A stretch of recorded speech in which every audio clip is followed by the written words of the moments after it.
And then preponderance of evidence is enough that we think justice is served to pay somebody some money. If we had to have proof beyond a reasonable doubt for a child custody case, you wouldn't be able to get a verdict. There'd be no custody. Because I don't know. Like, you seem like a prick, but you're the parents, so you're... Pretty sure that, mom or dad is correct, but I have a doubt here. There's a pretty compelling thread right here. Yeah, sorry, kid, you're going to have to live here at the courthouse. So that's not happening, right? No. So there's a standard above that, too, and it's clear and convincing evidence. It's more than a preponderance of evidence, and it's jury instruction for that has always kind of confused me. It seems kind of...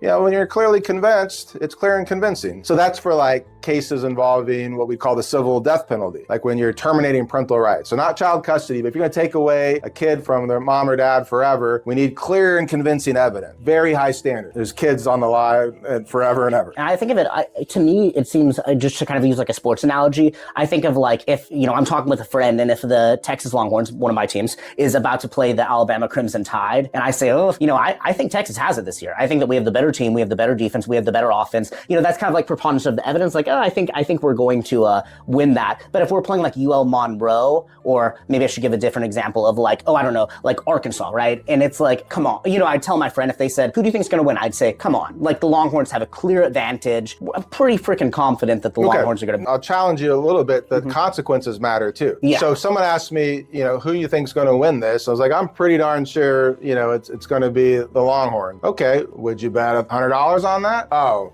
No, I wouldn't do that because I need to be convinced beyond a reasonable doubt to risk $100 on a bet. Yeah, definitely. I mean, I'm thinking, and then like the more extreme example would be like Texas is playing, FCS school, Wichita State. And I'm like, okay, like there's almost no way Texas is going to lose. For me, I would think, maybe I'd do a friendly small bet on like a clear and convincing case, like Arkansas versus Texas. Okay, yeah, I'll put that's risk tolerance. Like, exactly. So I wouldn't put $100, on some of those things. So the risk in a case that you get it wrong on a child custody case is a loving parent gets the kid. Because we know if it's clear and convincing evidence that this parent should not have any involvement in this life, maybe there'd be a termination of parental rights. I mean, you got to do some pretty bad things to have a court rule that you're unfit. They'll give you supervised parenting time at least, right? Mm-hmm. So on a case of clear and convincing evidence, that's still not enough to convict someone of a crime in America. Now, above that, I always put my hand up there to say, there's proof beyond a reasonable doubt. If you're convinced beyond a reasonable doubt that someone committed this crime, ladies and gentlemen, in this case, the defendant committed the crime of X, Y, and Z, then you'd find him guilty. There's